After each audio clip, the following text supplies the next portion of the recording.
है।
कहाँ जा रहे हैं तुम? पिताजी, वो भी मेरे धर्म की माँ है, मैं उसे माँ मानता हूँ। अगर ये राज निर्गुणपुर किला से चला जाएगा तो इस समय ये बात ठीक नहीं होगा पिताजी। मैं जा रहा हूँ माँ को समझा बुझाकर रास्ते से वापस लाने के लिए पिताजी। नहीं, वो नागनी की नहीं बुलाने के लिए जा रहा हूँ, जाने दो उसे। पिताजी, आप वो बात मेरे ऊपर छोड़ दीजिए, मैं जाऊंगा उसे अपना तरीके से समझा बुझा करके वापस लेकर के आऊंगा पिताजी। उसे मैं समझा बुझा करके ये राज निर्गुणपुर किला में रखूंगा। सारा परिवार मिलकर के ये राज निर्गुणपुर किला में रहूंगा पिताजी। मैं लाख समझाता हूँ, खुद समझता नहीं है। ये नागिन है नागिन, जैसे तुम्हारा मां की जात किया था नागिन बनकर।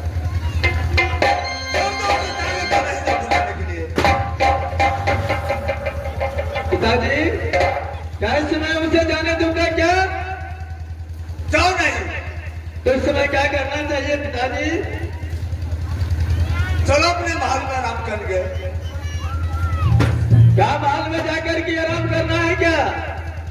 क्यों नहीं, आज रात तिलक नहीं होगा, कल होगा। ठीक है जाइए पिताजी।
इस समय मैं जा रहा हूं अपनी वो सतोली मां की वापस लाने के लिए। उसे वापस लेकर के आऊंगा और सारा परिवार मिलजुल करके ये राज निर्गुणपुर किला में निवास करूंगा। इस समय मैं जा रहा हूं अपनी मां की वापस लाने के लिए।